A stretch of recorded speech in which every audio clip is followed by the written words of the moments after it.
Muy bien, nos alegra volver a saludarlos de aquí desde la ciudad de Bogotá. Me encuentro en esta ocasión con mi hermano Samuel Becerra. Bienvenido. Y damos gracias a Dios porque nos regala la oportunidad de poder llegar a ustedes a través de este video. Y es interesante poder compartir la lección de esta semana. Para ello vamos a pedir la bendición de Dios a través de una oración. Eterno Padre que estás en el cielo, tu nombre sea bendito por los siglos de los siglos. Te damos gracias, Señor, por la oportunidad de abrir y estudiar tu palabra. Permite que la influencia del Espíritu Santo nos capacite y que de tal forma podamos comprender tu revelación. Bendice a cada uno de los oyentes y permite que seamos soldados del ejército del Señor. Que muchas almas puedan venir a tus pies en esta lucha, en esta batalla, que tenemos la victoria por el Señor Jesucristo. Lo agradecemos y lo pedimos en su precioso nombre. Amén. Amén. Muy bien, hoy entramos a la tercera lección de este tema tan interesante que estamos estudiando acerca de la batalla de la fe. Y en ese tema que tenemos para hoy es el ejército del Señor. Ya vimos acerca del capitán la semana pasada. Hoy vamos a hablar entonces del ejército. Hay un asunto interesante en la introducción, ¿no? La introducción nos habla de que somos soldados de Cristo y también nos habla de que hay un campo de batalla. Además nos dice también que debemos obedecer las órdenes del capitán y habla de una victoria y también nos habla de tener siempre la vista puesta en el capitán. Creo que esto es lo que vamos a ver en el transcurso de la lección también, acerca de cómo podemos nosotros ser ese ejército de soldados dispuestos también a acompañar a ese capitán y poder tener la victoria. La victoria está segura cuando nosotros estamos de parte del Señor. La lección tiene unos subtítulos. El primer subtítulo dice esfuerzos y sufrimientos. Y la primera pregunta nos dice si el recluta desea ser un buen soldado, ¿qué debe estar dispuesto a enfrentar? Bien, el apóstol Pablo entonces le escribe a Timoteo y lo vincula con esta comparación. Le dice, tú pues sufre penalidades. Y las penalidades están vinculadas con un buen soldado, un soldado de Jesucristo, un soldado espiritual. Indudablemente que los soldados no tienen la comodidad de una casa, de un techo, de un abrigo. Cuando están en campaña, cuando están en ese trabajo, pues las inclemencias del clima, la pérdida de todas esas comodidades que pudiese tener en su hogar o en el centro de operaciones, pues no las tiene, ¿no? Entonces, también en la vida espiritual, dice el apóstol, debemos ser sobrios, se nos van a presentar aflicciones, pero más allá de eso, el resultado, ¿no? La convicción de estar sirviendo a Dios, trae un gozo, trae una bendición, y también lo compara de que podemos ser evangelistas o con una obra de un ministerio en pro de la salvación de las almas. Entonces este trabajo no es nada fácil, dice en la nota que es una tarea difícil, es una tarea que va a consumir las energías, los esfuerzos intelectuales o físicos, porque estamos en un combate agresivo. Sí. No se trata, dice acá, no estamos participando de combates simulados, es una lucha real y por lo tanto tenemos que pasar por realidades que aunque sean críticas, pero nos traen la seguridad de que Dios está con nosotros y de que vale la pena sufrir esas situaciones. Amén. Muy bien, entonces en esta área de esfuerzos y sufrimientos, veamos la segunda pregunta, donde se nos habla de entrega completa al servicio, algo que también debe hacer el soldado. ¿Qué se espera de cada soldado alistado en el ejército del príncipe Manuel? Aparte de los soldados oficiales, ¿qué otra categoría puede participar, Pastor Humberto? Muy bien, gracias. Aquí encontramos algo interesante y es lo que se espera del soldado. En este caso del príncipe Manuel, que nos dice la pregunta, es que haya un servicio completo, total, Por eso el texto bíblico dice: ninguno que milita se enreda en los negocios de la vida. O sea, quiere decir de que cuando nosotros entramos a ese ejército, debe haber una disposición total, una entrega completa, una responsabilidad, una fidelidad a ese servicio, ¿no? No podemos servir a dos señores. Entonces, si estamos de parte del Señor, si estamos en el ejercicio de la milicia del Señor, debe de darse todo lo que tengamos a disposición. Y en la segunda parte nos habla de que hay otra categoría que puede participar. No solamente habla aquí de los capitanes o de las personas que están como oficiales, sino también están los soldados, ¿no? Entonces, esa es la categoría. Podemos hablar de generales, oficiales y soldados, ¿no? Pero me llama mucho la atención cuando nos dice la nota, dice: la responsabilidad descansa mayormente sobre los hombres que están en las filas, ¿sí? Entonces, los soldados, cuando vemos nosotros, hay un solo un comandante, pero la mayoría son soldados, los que están al frente, los que ponen el pecho para poder enfrentarse ante las circunstancias adversas y difíciles en el momento de un enfrentamiento. Entonces, por eso dice: la responsabilidad descansa mayormente sobre los hombres que están en las filas. Y la nota también nos habla hablando del servicio en el Señor, de ese príncipe Emmanuel. Nos habla que se espera de todos, tanto laicos como ministros, tomen parte en el conflicto final que se está librando en las fuerzas del bien y del mal en esta tierra, ¿no? Entonces, no solamente son los ministros, porque los ministros tienen una responsabilidad de poder también estar al frente, de dirigir la batalla, de estar allí coordinando el asunto del trabajo como tal, pero también hay laicos, hay personas en la iglesia, que esos laicos, miembros de iglesia, que pueden participar también de ese trabajo misionero, de esa obra que estamos comisionados a realizar en esta tierra. O sea que el trabajo es para todos, todos podemos involucrarnos en esa responsabilidad. No sé si había algo más sobre esta parte. Está claro. Vamos a la pregunta número 3, que es un subtítulo que dice: talentos. ¿Qué imparte Dios a cada persona que se une a su ejército? Así como en la vida militar, los soldados tienen su dotación, su arma, las municiones, su uniforme, también en la parte espiritual, como guerreros del Señor, Él nos ha dotado de todas las capacidades y principalmente de talentos que el apóstol Pablo lo plantea aquí en Romanos y en Corintios, hablando de diferentes dones.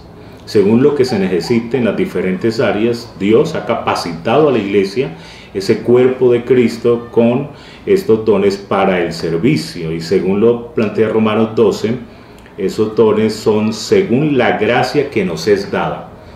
Es por gracia, es un regalo, es un don del cielo. Y también ahí comienza a listar, ¿no? El de profecía, cómo debe usarse, el de la fe, el del servicio. Cada don con el propósito de edificar, de buscar el desarrollo de la iglesia, de ese cuerpo que es la iglesia y cuya cabeza principal es el Señor Jesucristo. En 1 Corintios 7:7, creo que Pablo está diciendo de su condición. Dice: quisiera más bien que todos los hombres fuesen como yo. Algunos dicen si está hablando de que ya no se casaron o que practicaran el celibato, pero de hecho él sí pertenecía al Sanedrín y era casado. En fin, pero dice: cada uno tiene su propio don.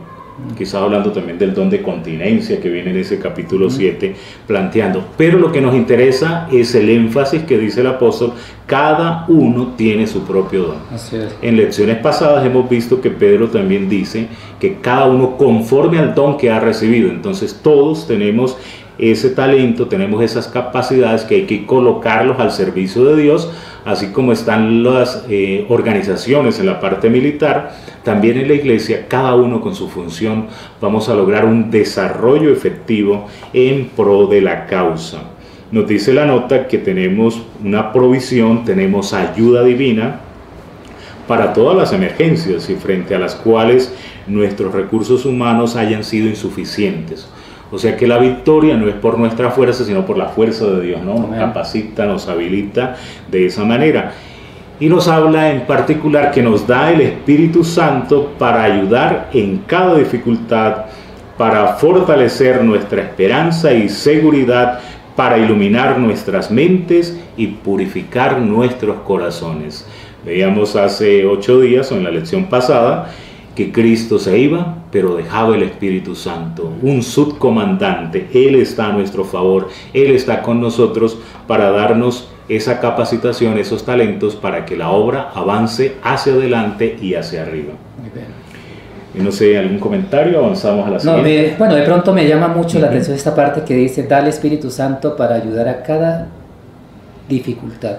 Amén. O sea, en la guerra que tenemos, en la batalla que tenemos que enfrentar, vamos a necesitar este don, que es el mayor de los dones, ¿no? El don del Espíritu Santo. Y dice, da el Espíritu Santo para ayudar en cada dificultad. No estamos solos, estamos bendecidos por el cielo, porque si necesitamos de esa provisión en el momento que la necesitemos, ahí la tenemos.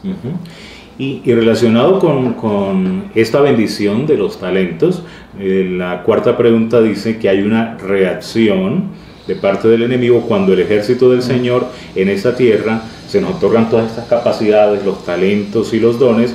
Entonces veamos cuál es la reacción que se presenta, Pastor Humberto. Muy bien, gracias. Aquí encontramos algo que es la realidad de lo que vivimos en esta tierra. Si estamos de parte del Señor, si somos soldados del ejército del Señor, como vimos la semana pasada, hay otro ejército y otro comandante también, y es obvio que entonces esa parte de esa guerra que va a haber entre aquel otro ejército, de aquellas otras huestes malignas, que dice allí el texto bíblico, si el mundo os aborrece, sabed que a mí también me han aborrecido antes que a vosotros. Entonces, esto es lo que va a suceder cuando nos colocamos de parte del Señor, cuando somos esos soldados que nos separamos del mundo y queremos servir al Señor, pues el mundo nos va a aborrecer, ¿sí? Porque ese es lo que es más natural, que si servimos a Dios, va a haber la otra parte, que es las personas que no nos van a querer porque nos hemos colocado de parte del Señor. Y luego dice también, si a mí me han perseguido, también los perseguirán a vosotros. Esta es la situación que podemos encontrarnos en este mundo, y es que va a haber personas que nos van a aborrecer, van a haber personas que nos van a perseguir, van a haber personas que nos van a crear dificultades en este mundo mientras vivamos y queremos servir al Señor.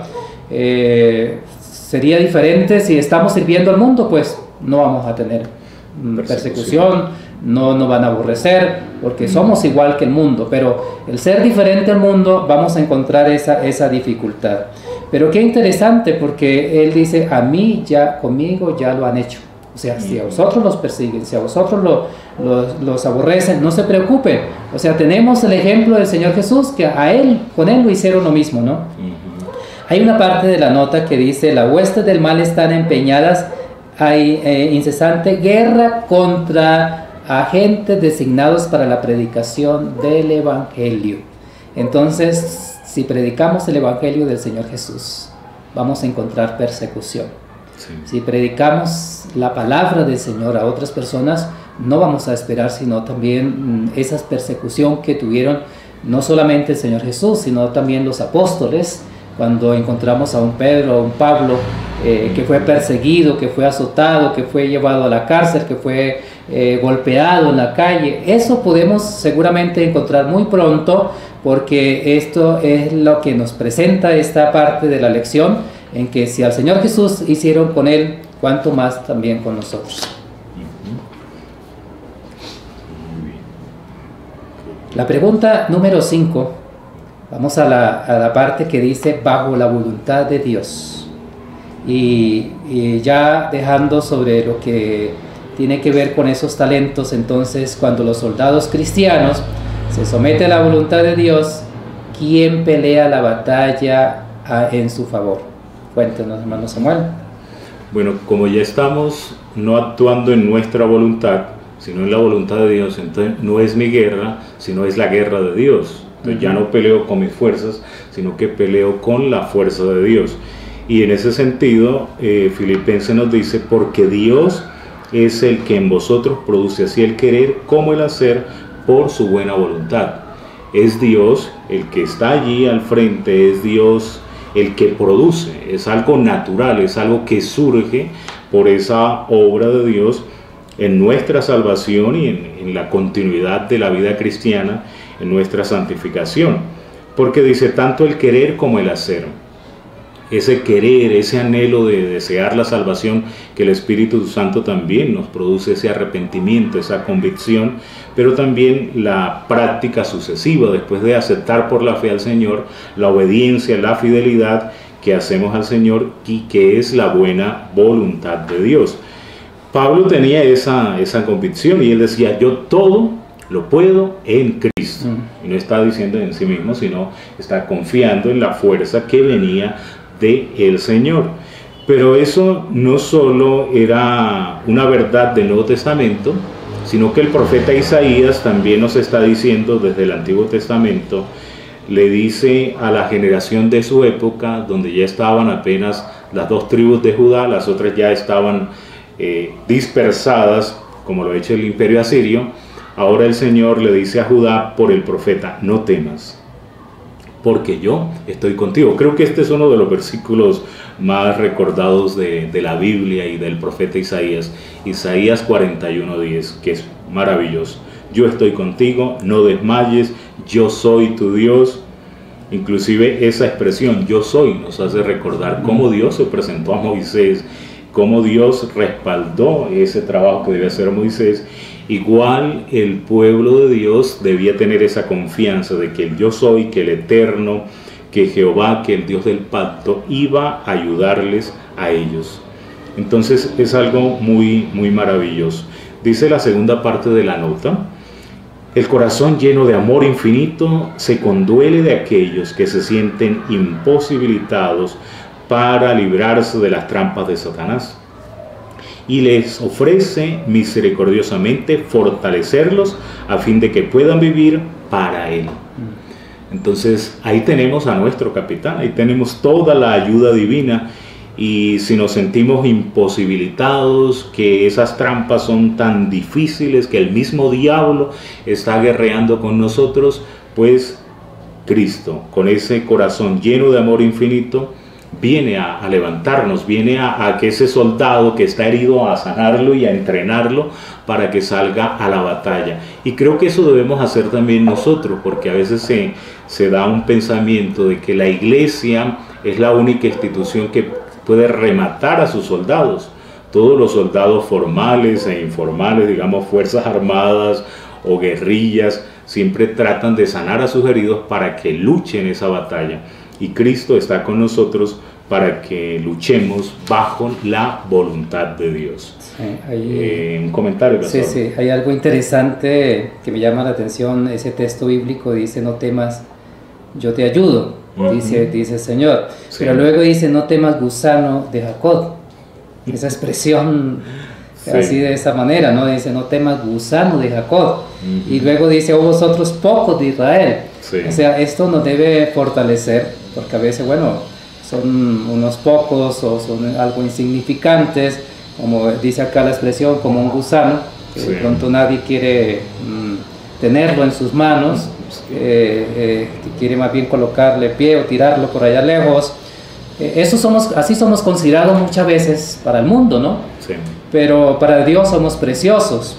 Y aunque seamos pocos, como dice acá, esos pocos de Israel, ¿sí? Así seamos pocos donde estemos, ¿sí? Si estás en un grupo, por allá lejos, no se preocupe, ahí está Dios. Él está dispuesto a ayudarnos. Si seamos pocos, Dios está dispuesto también a fortalecernos. Con esos pocos podemos hacer mucho para el Señor. Entonces, esa expresión tan bonita que a través del profeta Isaías llama la atención en el sentido de cómo podemos ser fortalecidos y animados, ¿no?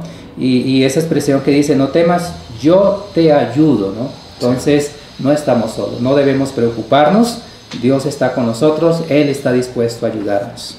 Qué maravilloso, ¿no? Entonces estamos bajo la voluntad de Dios y por eso tenemos todo el respaldo, no solo al comienzo de la vida cristiana, sino en lo sucesivo.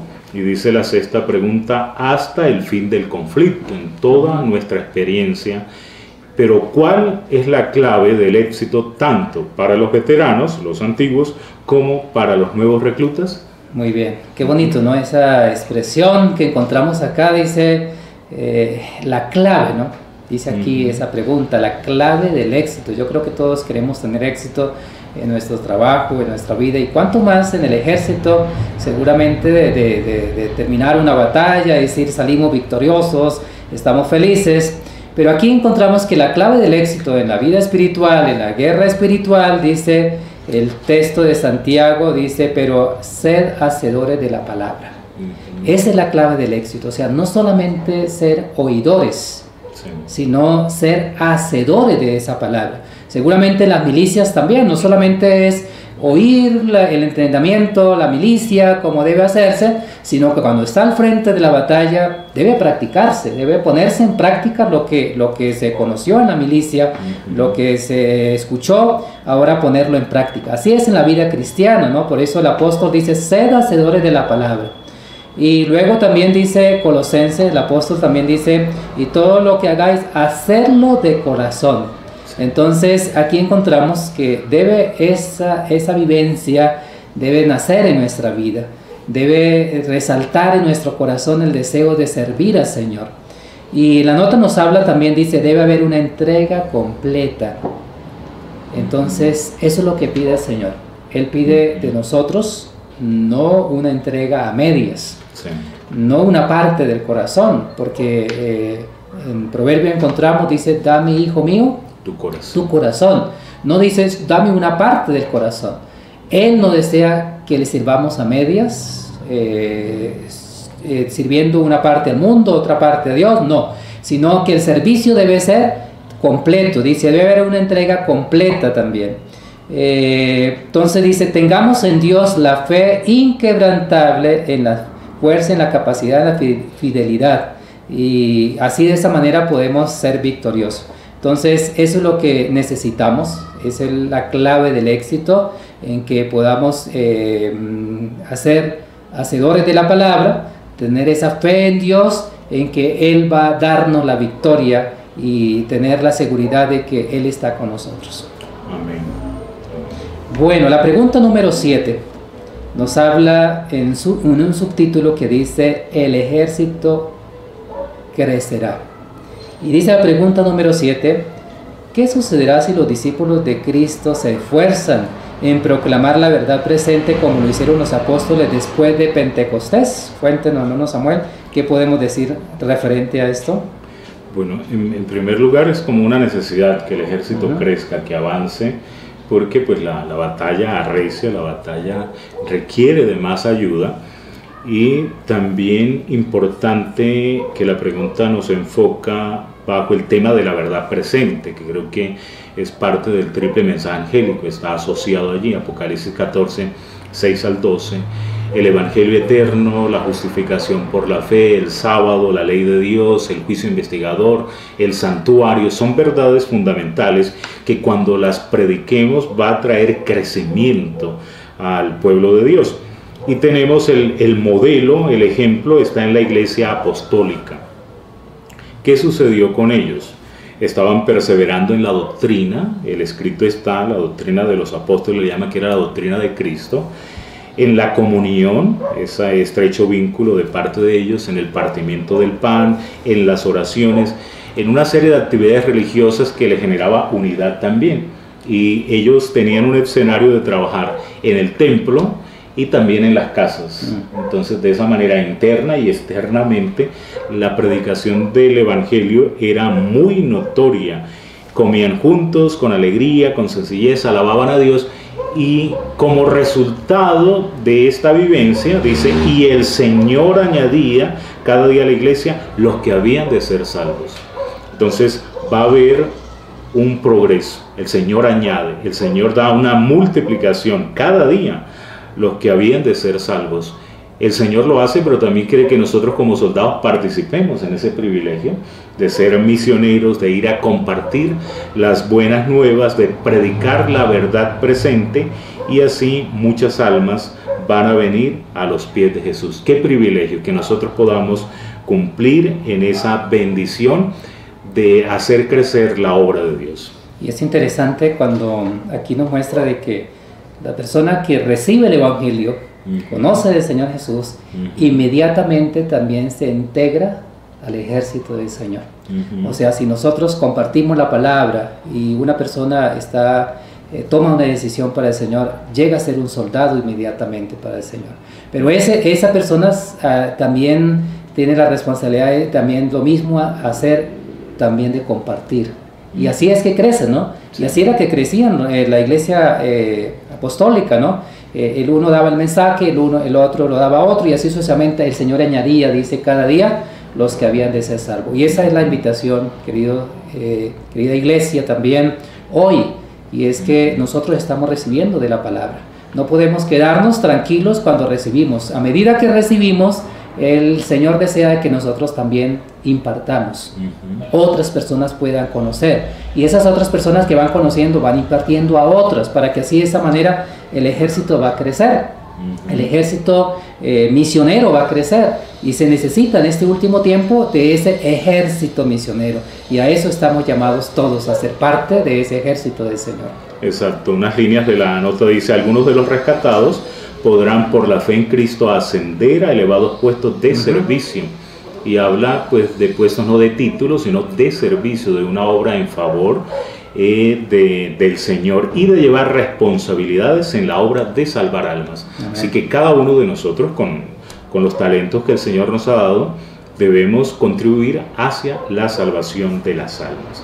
Cuando los antiguos portaestandartes descansen, ¿a quién comisionará el Señor para tomar sus puestos? Muy bien, aquí encontramos algo importante, y es un llamado que nos hace el Señor, y especialmente a los jóvenes, ¿no? El texto dice, el texto que recordamos hace rato, Proverbio 23-26, dame, hijo mío, tu corazón. Y habla luego también de Tito, dice, por esta causa te dejé en Creta, o sea, el apóstol, para que corrigiese lo deficiente y estableciese ancianos en cada ciudad como yo te mandé. Aquí encontramos, tanto en Proverbios como en Tito, que hay una responsabilidad. Hay personas que han estado trabajando durante 20, 30, 40 o 50 años, y seguramente sus fuerzas ya decaen, ¿no? En la iglesia, esos líderes que había, su fuerza va decayendo. Qué interesante que en esta pregunta se hace un llamado especialmente para ti, querido joven, que estás ahí, que seguramente tiene todas sus fuerzas, tiene todas sus capacidades, los dones que el Señor le ha regalado. No descuide el don que Dios le ha dado. Y en el ejército del Señor especialmente se llama a los jóvenes, ¿no? Porque hay una edad de los 18 hasta los 25 años o algo así, donde puede prestar el servicio, ¿no? Porque tiene su fuerza, sus capacidades para enfrentarse en los momentos difíciles, en las pruebas, en la montaña, donde quiera que sea llamado, puede hacerlo, ¿no? Entonces es para cada uno de los jóvenes que se hace esta invitación. Y por eso la nota dice, la iglesia languidece por falta de la ayuda de jóvenes. Dice acá, que den testimonio valiente, con celo arduroso, aticen las indolentes energías del pueblo de Dios y aumenten así el poder de la iglesia en el mundo. Entonces, qué interesante. El llamado está hoy, en esta lección, es para los jóvenes. Hay trabajo que hacer. Hay puestos que seguramente necesitan ser tomados por las personas que están ahí atrás, que seguramente no han tomado esas decisiones, pero que se requiere tomar decisión para que así de esa manera la obra del Señor avance, la iglesia del Señor crezca, y es por los jóvenes que pueden también integrarse a ese ejército del Señor para ser fortalecidos con el poder del Espíritu Santo y tener una victoria al final. Sí, creo que es muy real. Y también cuando el apóstol escribe a Timoteo le dice: ninguno tenga en poco tu juventud, ¿cierto? Entonces vemos que en esa época tenían en poco, ¿cierto?, al apóstol, a la juventud como tal. De igual manera en este tiempo también se puede estigmatizar: no, es joven, no es capaz y eso. Pero vemos que en el Antiguo Testamento estuvieron personas como David, un joven, Esther, Ruth, y también en el Nuevo Testamento los jóvenes se involucraron. Juan, uno de los apóstoles más efectivos, compartió esa misión con mucha eficiencia. El testimonio dice: con semejante ejército de jóvenes, nos dice Mensajes para los Jóvenes, cuán pronto se proclamaría este mensaje al mundo. Entonces el ejército está conformado en su mayoría por jóvenes, así que esta es la oportunidad para ser parte activa, dinámica, en pro de la salvación de las almas. Es la oportunidad para los jóvenes y junto con los adultos proclamar el Evangelio eterno. Muy bien, qué interesante. Yo creo que aquí hemos concluido con esta lección el ejército del Señor. En el ejército del Señor se necesitan personas de experiencia, pero se necesitan personas también que entren al servicio, nuevas fuerzas para servir al Señor. Ahí está la invitación y Dios nos ayude para que podamos todos juntos trabajar de una manera aguerrida, con toda nuestra fuerza y las capacidades que Dios da a cada uno, ¿no? Para que así de esa manera la obra del Señor siga creciendo para gloria del Señor. Amén. Amén. Vamos a hacer la oración. Padre nuestro que estás en los cielos, te agradecemos por la oportunidad que nos regala de poder compartir de esta lección. Gracias porque nos da la oportunidad de poder llegar a los corazones, a los hogares de las personas a través de este medio. Te rogamos, Señor, que tú puedas tocar los corazones y especialmente los jóvenes que han sido llamados en esta lección, para que estos también puedan ponerse de parte tuya. Sabemos que el tiempo está cerca, se requiere de un ejército de jóvenes preparados para la batalla final. Por eso te rogamos, Señor, que tú toques los corazones de los jóvenes también y ellos puedan tomar decisiones. Gracias por tus bendiciones. Nuevamente recordamos a la familia García, Mengui, para que tú puedas fortalecer sus corazones en este momento y puedan estar reanimados y con la promesa de muy pronto verle venir en la nube de los cielos. Te lo agradecemos en el nombre de nuestro Señor Jesucristo. Amén. Amén. Muy bien, agradecemos a cada una de las personas que nos siguen, que puedan ser bendecidos a través de esta lección, y agradecemos a nuestro hermano Jairo Ochoa detrás de cámara para que todos juntos podamos también ser bendecidos a través de esta lección. Amén. Amén.